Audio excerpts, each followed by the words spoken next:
Hey everybody, it's me, BAE Stray. Welcome back to my channel. Today we're going to be reviewing Holland's Drag Race, Meet the Queens, and we're going to be baying or straying their looks. And we're not going to be doing it alone. We have a very special guest, my producer, Princess Jafar. And tomorrow we're going to have Laganja Estranja reviewing Drag Race Netherlands. Don't forget to subscribe because we have a lot of special guests here on this channel. And what we're going to be doing today is Bay are stray. It's not like toot and boot at all.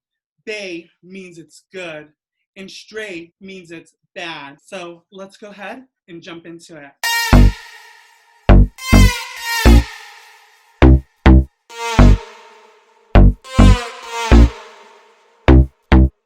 Hello, Princess Jafar. How are you doing today? I'm great. Hi, Bae. Thanks for having me.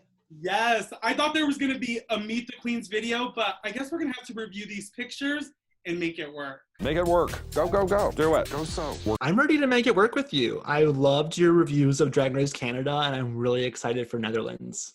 Yes, it's going to be fun. We're going to have a lot of special guests, just like last time. And so the first queen that we actually have from Drag Race Netherlands on the Meet the Queens, Envy Peru. And what did you think about Envy Peru? I was following Envy Peru on Instagram before. She was one of the queens I saw, so I've been following her for a while. I think she's gorgeous. I think she's the first Peruvian queen, and I love Peruvian food, so I'm excited. And also, I don't love this look. Just gonna have to say stray away. I have to disagree with you because I think it is a babe, but I really like that coat and like that front headpiece or like that front makeup piece that she has.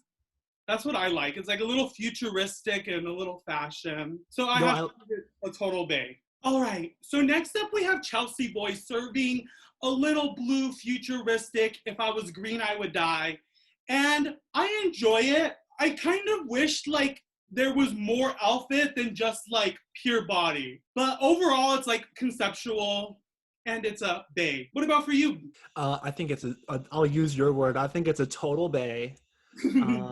I guess I am only judging it the bust up because I can't really see the full outfit in the screenshot I have. But from the bust up, it is immaculate. It is so beautiful. It reminds me of those energy chambers of electricity. It pulses through like an old scientist labs. Do you know what I'm talking about? And I love that the editors matched her background with her blue. So it looks like she's just maybe not even there. The gold is what she is. She's slaying it. I'm excited. She reminds me of Marvel and BMXers. And so next up we have Cedar Jean. She's giving me a little apple pie but with cherries, from America. She's giving me very canceled vibes, a little old vibes, but we'll see what she brings because I've seen a picture of her out of drag and I have to say A-okay. This look, a stray. Is she painting older or is she an older queen? No, I think she's painting older because she looks pretty young. So it's like a Jimbo? But Jimbo kind of looked older out of drag too. Yeah, true. So I love a multi-generational queen. I think that, we should give all the homage to our elders because I'm going to be one soon. So we should respect our elders. I would say this is a stray for me, though. I'm feeling like a pantomime vibe from her that I really expected on Drag Race UK. And I don't think I saw any pantomime type of drag. So I hope she gives us some more. So next up, we have Megan, and she's serving a little red, white, and blue loofah look right out of my shower. And I don't really love this look per se, but I'm glad that she brought her own crown, but I'm gonna have to give this look a stray. What about you, Princess Jafar? I would totally be giving this a stray if it weren't for her personality just jumping out of that dress. All of the screenshots that I got from her moment on this super short trailer, she was so animated and I just love that. So I would give her a bae just because she's maybe gonna give us the fun that we need. I also love her curly hair. It reminds me of my Italian family. Shout out to Christina and Nikki. So next up we have Mama Queen. And what did you think about her? I'll let you go first this time. I think she's so stunning. Her face is so beat and soft, and I think she's one of the only soft paints. No, Envy Peru had a soft paint, but she still had that like golden distractor fascinator piece. So I hope there's more than that because these girls are bringing it, and like that soft paint will just go home first. But I'll still give this a bay. I still really like this look. It's the kombucha reaction.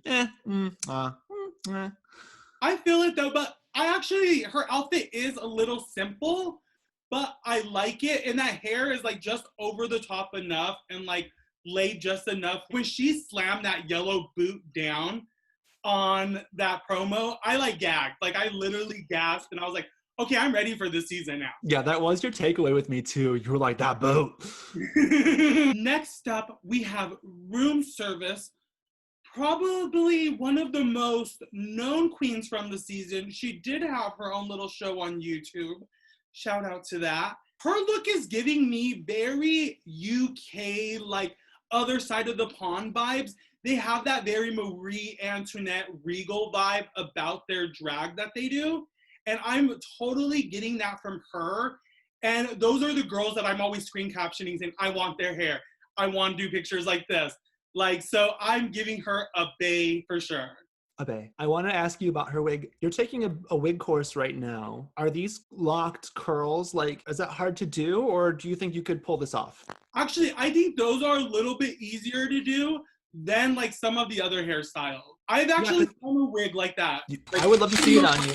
I want to see it. But what do you think about the look? Yeah, I am really excited by this. Like, when I know someone going into I don't know Room personally, but I have been watching Ray Paul's Dark Res, which is a iconic, like actually groundbreaking YouTube series as far as like RuTube reactions go. Ray Paul's Dark Res was ahead of its time, and that seemed like a lot of work to produce. And I'm really excited that she can do both things. It looks like she is funny behind the camera, and she's very talented in front of the camera.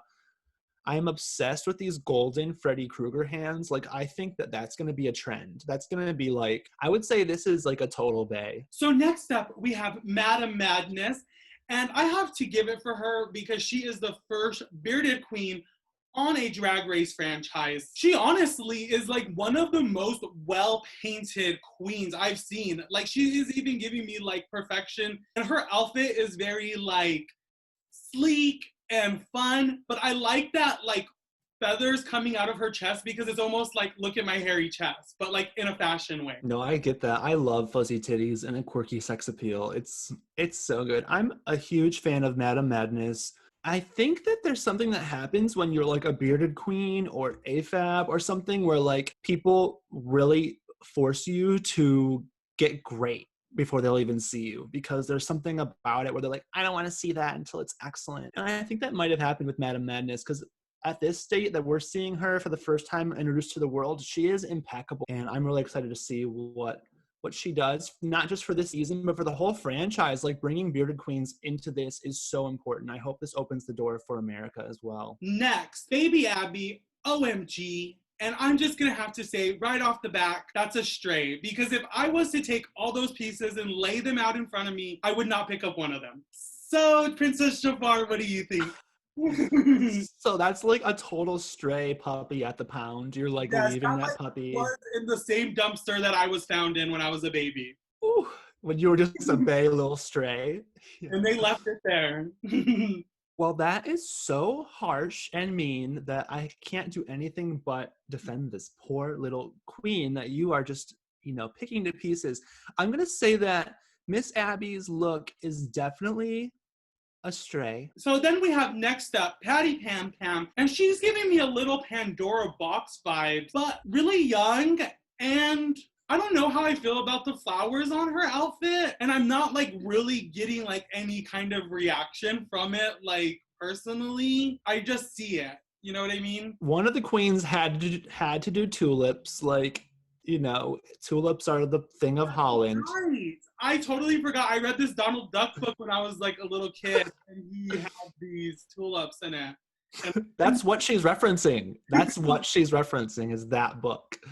And you didn't get the reference, and you were the only one who read that book. What do you think, though? Yeah, her colors too. Do the flowers make it a stray for you, or? you know what, the flowers just aren't enough. Like, I love the idea and I love Donald Duck, but it's still a stray. Yeah, I might have to agree with you and say it's a stray as well. Lastly, we have Jacques, and she's giving me a little Davina De Campo, but like switching it up, giving blue dress instead of silver. Overall, like, I'm a fan of this look. It's like really well put together and like completely seen all the way through. So for that reason, I'm gonna have to give it a B. Yeah, I'm going to give this a bay as well. It's not my style, but it's really well done. She looks like a top 3 to me as well. Like, I don't know if you said that, but you said Davina, so that kind of means top 3. She's also giving me Brooklyn Heights vibes. Like, not in the, this is weird to say because it's not the looks, it's not her hair color, it's not anything. It's just her polished nature. She just seems like a little effortless, and I think that's like a top 3 vibe. I don't know. I know I made a top 3. I know that none of you know it. All right, so the person hosting the show is Fred Von Lear. He is in the promo as a guy looking a little studly, but he is also a drag queen. And I am here on his Instagram, and he's looking really fierce. And I know that was one of the complaints about Drag Race Canada is that, you know, a drag queen wasn't like critiquing them, even though Brooklyn Heights is one, but like not a winner. I don't know what the deal was. For overall, both looks on his Instagram and on the promo, I'm gonna have to give him a bay, or a total bay. Yeah, I'm going to have to give him like a soft bay, like you're doing it. I think it's really hard to go from a queen who works with these girls to being the judge to being the host. And I don't want to be too harsh on this person, but I would say that their look from the promo, like the first episode look, is super cute. I don't know, there's something weird about the proportions in the face, but I don't want to be too mean, honestly. I want to go to Netherlands, so I'm not going to be mean to Fred. Fred, let me stay on your couch. All right, everybody, that's it for this episode. Don't forget that we have Laganja Estranja tomorrow here on this channel reviewing Holland's Drag Race, so you don't want to miss that. And we're going to have a whole bunch of special guests throughout this season, so make sure to subscribe so you get the best of that. And Princess Jafar, before we go, do you have anything to say to the guests today? Yeah, thank you for following Bae. It's been so fun working with Bae because this quarantine's been crazy and it's kind of hard to produce your own work sometimes. So working with other people has really given me a lot of energy. One of the people I'm working with is the current reigning Mix Erotic City Award winner for Most Innovative, I think. And they're just a really cool extraterrestrial alien who is producing a horror video with Louisiana Purchase, and they're going to be your guest next week. That's Gia Fagnelli, and I've been working with Gia for a long time, and I'm excited for you two to meet. Yes, I do know Gia. I met him one time at one of your virtual shows at the beginning of quarantine, and he is actually a very sexy Roger and does a lot of stripping, and we know that spooky video is going to be sex, so I can't wait for that. Total Bae. Well, thank you for having me, Bae, and good luck with Laganja tomorrow. I'm so excited for the rest of this season. We are excited. Like I said, don't forget to like, comment, subscribe, and all that other YouTube stuff. So, bye, Bae.